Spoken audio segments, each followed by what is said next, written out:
Her mother को अपने बच्चों को खिलाने का एक बहुत ही टफ टास्क लगता है। हर माँ ये इससे परेशान होती है कि उसके बच्चे खाते नहीं है। तो चलिए आज इस पे बातचीत करते हैं। सबसे पहले तो आपका स्वागत है। आप सब खुश रहें, मस्त रहें, हमेशा मुस्कुराते रहें और छोटी छोटी गलतियां जो आप अपने बच्चों के साथ करते हैं वो करना बंद करें। पहली गलती तो हम ये करते हैं कि आप बहुत सारी ऐसी गलती है। पहली दूसरी तो मैं नहीं कहूँगी, सभी गलतियाँ एक जैसी ही है। जैसे बच्चे को खुद से खाना नहीं देना कि बच्चे खाते कम और गिराते ज़्यादा हैं।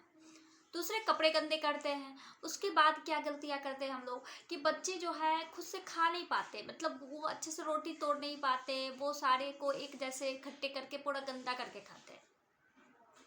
या कभी कभी ये भी होता है कि बच्चे जो हैं सो मतलब खाना खाने के टाइम में इतना मतलब शोर मचा देते हैं, इतनी अच्छी तरह से माहौल को ख़राब कर देते हैं जिससे कि खाने का टाइम ही बहुत बुरा हो जाता है। बहुत सारी ऐसी मम्मियाँ, तो हम लोग अक्सर ऐसा देखते हैं कि बच्चों के सामने मोबाइल या टीवी चला दिया जाता है कि बच्चे टीवी देखेंगे, मोबाइल देखेंगे तो खाना खा लेंगे। ये सबसे पहली गलती है। अगर छोटे बच्चे हैं उनके सामने अगर आप ऐसा करते हैं तो बच्चे को खाने के बारे में कुछ पता ही नहीं चलेगा। उन्हें ये समझ ही नहीं आएगा कि हमें कितना खाना है और कितना नहीं खाना, या मैं क्या खा रहा हूँ। ये सारी चीज़ें उसे समझ ही नहीं आएगी, और ये समझ अगर आज नहीं आई तो बड़े होने के बाद तो और ज़्यादा दिक्कत हो जाएगी। जिससे कि बहुत सारे ऐसे बच्चे हैं, बहुत सारे बच्चे के खाने पीने के तरीके आप देखोगे तो बड़ा अजीब लगेगा, बड़ा अटपटा लगेगा। इसकी माँ ने इसे अच्छे से सिखाया नहीं क्या। माँ हर संभव कोशिश करती है कि उसका बच्चा अच्छा करे, अच्छे से खाए, ये सारी मदद करती है। लेकिन कुछ गलतियां हम जो कर जाते हैं वो बच्चे को नुकसानदेह हो जाता है। कभी कभी ऐसा होता है कि माँ अपने हाथों से अपने बच्चे को खिलाते हैं, क्यों, तो मेरा बच्चा का पेट नहीं भरता होगा, बच्चे कम खाते हैं, इस वजह से ही लोग ऐसा करते हैं। लेकिन ये गलत है। बच्चे को भी पता होता है कि उन्हें कब भूख लगती है, कितना भूख लगता है और कितना खाना चाहिए। लेकिन हाँ, कुछ गलतियां हम लोग करते हैं कि खाने से पहले कुछ देर पहले कुछ कुछ देते रहते हैं। बच्चे को स्नैक्स दे दिया, कुछ दे दिया, ऐसा बिल्कुल नहीं करना। आपको टाइम पता है, टाइम बांध ले कि इस टाइम में उसे खाना देना है, तो उससे घंटे 2 घंटे उसको कुछ भी नहीं देना है। बच्चे कितने भी भूख में क्यों ना रहे, आप उसको अलग अलग तरीके से उसे बहलाने की कोशिश करें। उसके बाद उससे भूख जब तेज होगी तो वो बच्चा जो भी सामने रखा होगा उसे वो जरूर खाएगा।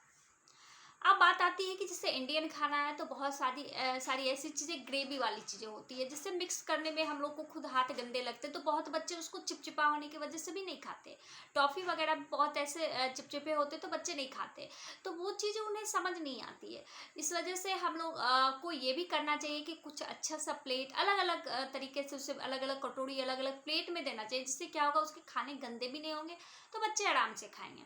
और हाँ, बच्चे की ये भी हरकतें होती है कि बच्चा एक हम लोग की तरह नहीं खाते, मतलब रोटी को अच्छे तरीके से तोड़ करके नहीं खाते, क्योंकि उसके बहुत सारे ऐसी चीज़ों का विकास नहीं हो रखा है।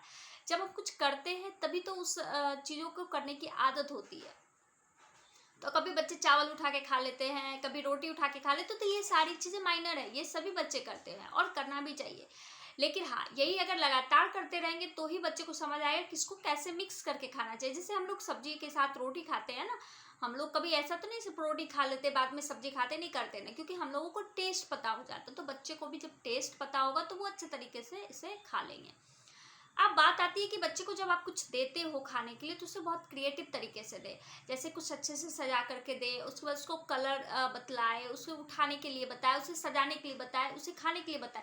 जिससे क्या होगा, बच्चे खेल खेल में बहुत अच्छे तरीके से खा लेंगे। लेकिन हाँ, अगर हम ऐसी गलती करते हैं कि बच्चे को प्रेबली उसके लिए पोस्ट करते हैं कि अगर आपने ये खा लिया तो मैं ये आपको दूंगी, इतना एक्स्ट्रा टाइम खेलने के लिए दूंगी या घुमाने के लिए ले जाऊंगी, तो बच्चे को ये लगने लगता है कि ये मतलब हर काम के लिए हमें इस तरह के दिए जाएंगे जिससे मैं अपने काम को करूँगा। या उन्हें ये भी लगने लगता है कि ये हम लोगों ने जो भी किया उन पे एहसान किया। बच्चों को ये चीज़ कभी समझ ही नहीं आती है कि खाना हमारे लिए कितना ज़रूरी है या हमें क्यों खाना चाहिए। तो जब भी हम बच्चों से खाना खिलाते हैं तो हमें बच्चे से बातें करते रहना चाहिए। बच्चे को कम बोलने देना चाहिए और खुद बोलते रहना चाहिए। ये नहीं कि बच्चे को खाना दे करके मोबाइल या टीवी के पास बैठा के फ्री हो गए। जब आप इस तरह के तरीकों को अपनाओगे तो फिर आप कभी फ्री नहीं हो पाओगे, क्योंकि कुछ दिन की जो फ्रीडम होती है ना, वो बाद में बहुत नुकसानदायक होती है, ये हम सभी जानते हैं। पहले टीवी मोबाइल नहीं होते थे, बहुत सारे बच्चे होते थे, तो सब बच्चे क्या करते थे, एक दूसरे को देखते हुए खाना खाते थे। और अभी भी ये चीज़ है बच्चों में, अगर आप दूसरे के घर ले जाते हो तो वहाँ वो अपने घर से ज़्यादा खाना खा लेते हैं, दूसरे को बच्चे को देखा देखी बहुत कुछ करते हैं। तो ये बच्चे की मेंटलिटी होती है, ये कभी ख़त्म नहीं होने वाली चीज़ें हैं, लेकिन हम इसे जानबूझ करके ख़त्म करते हैं। तो ये बहुत गलत बात है। अगर आपके आस पड़ोस में या आपके आसपास कोई आने जाने वाला बच्चा है जो आपके पास रह सकता है कुछ देर के लिए, आपके घर में खा सकता है, तो आप उस तरह के बच्चे को लाया करें। उसके साथ अपने बच्चे को मतलब एडजस्ट करने की कोशिश करना चाहिए, उसे खाने के लिए छोड़ देना चाहिए। इससे क्या होगा, बच्चे बहुत सारी चीज़ें सीखेंगे भी। जैसे उसके कुछ आदत होंगी, जैसे प्लेट उठा करके सिंक में डालना, ये बहुत अच्छी आदतें बहुत सारे बच्चे में होते, तो एक दूसरे को देख करके भी ये सीखेंगे और खाना भी अच्छे तरीके से खाएंगे। और इन सभी चीज़ से, मोबाइल, टीवी, इन सभी चीज़ों से भी वो दूर रहेंगे। और बच्चे को खेलने देना चाहिए। बच्चे जब तक खेलेंगे, उछलेंगे, कूदेंगे, तब इन्हें भूख भी तेज लगेगी। और भूख जब तेज लगेगी तो बच्चे अपने आप खाएंगे। लेकिन हाँ, हमें बस यही करना है कि हमें अपने बच्चों को सपोर्ट करते रहना है, नहीं कि उसे एक बैसाखी दे देना है बच्चे चम्मच से ही खाए। ऐसी भी गलती नहीं करना है, बच्चे को हाथ से खाने देना चाहिए। जिससे क्या होगा, फिंगर सब मूवमेंट होगा, वो एक साथ जुड़ेंगे, तो उसकी क्या होगी, फिंगर की भी एक्सरसाइज होंगी। जो भी कुछ पहले होता था वो कुछ भी गलत नहीं होता था। लेकिन हाँ, आप उसे डिसिप्लिन में भी लाओ, चम्मच से भी उसे खाना आना चाहिए, हाथ से भी खाना आना चाहिए। घर में उसे हाथ से भोजन करना सिखाए, जमीन पर बैठ करके भोजन करना सिखाए। सारी चीज़ें हमें अप्लाई करना चाहिए। जहाँ जैसा व्यवस्था हो, जहाँ जैसी जगह हो, उस तरीके से वो अपने आप को एडजस्ट कर ले, अच्छे तरीके से ढल जाए, उसे कभी दिक्कत ही ना हो। नहीं तो हम बस बाहरी आवरणों को ओढ़ते ओढ़ते अपने घर की आदतों को ही भूल जाते हैं। फिर बच्चे से हम क्या एक्सेप्ट करें कि बच्चे अच्छे से बैठ के खाते नहीं है, नहीं तो बैठना आता ही नहीं है, ये ढंग से रोटी तोड़ नहीं सकते हैं, ये ऐसे नहीं कर सकते। बहुत बच्चे ऐसे मुंह में खाना डालते और पानी के सहारे उसे घोटते जाते। बहुत बड़ी बड़ी बच्चों को भी मैंने देखा, बहुत बड़ी लड़कियों को भी मैंने ऐसा देखा है। तो ये उनकी गलतियां नहीं है, ये हमारी गलतियां हैं। और इस गलतियों से ही हमें अपने बच्चों को बचाना है, सुधारना है। चलिए, अब मेरी बातें आपको पता नहीं कैसी लगती है, आप लोग तो कोई भी कमेंट नहीं करते हैं, कोई बात नहीं है। आज न कल आप लोग जरूर कमेंट करेंगे, इतना विश्वास तो हमें भी है। लेकिन हाँ, जो नए हैं प्लीज़ वो सब्सक्राइब करें। जो सब्सक्राइब कर रखा है, मेरी वीडियो को देखती है, वो अच्छे तरीके से देखें। और जिन्हें भी बच्चों से रिलेटेड इस तरह की वीडियो की ज़रूरत हो तो प्लीज़ आप उन्हें ज़रूर शेयर करें।